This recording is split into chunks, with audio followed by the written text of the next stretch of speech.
comes to skin issues in children, for example, are they really much different than adults? So there are differences because the skin of kids tends to be different.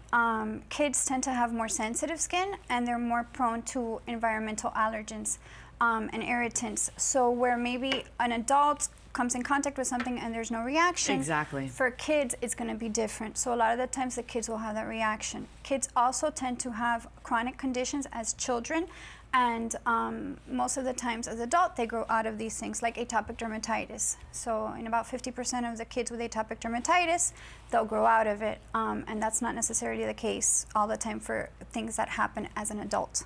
And I've noticed with kids, especially when they're little, they're more prone to getting some of these reactions, if you will, and then it just kind of just stops. Right. You know? Yeah. I don't know if it's because the skin is sensitive, because they haven't really developed. There's so many reasons, right? It's also hard because when you have a child, you don't know that package, what happens to it. So as an adult, you already know, okay, I can't come in contact with this because I have a reaction to it.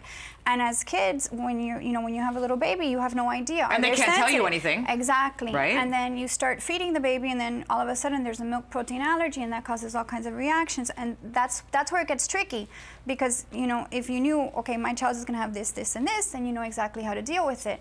But you don't know that. So that's what's very frustrating for parents, because sometimes they come in and they say, okay, what's happening here? Because I don't know what to do.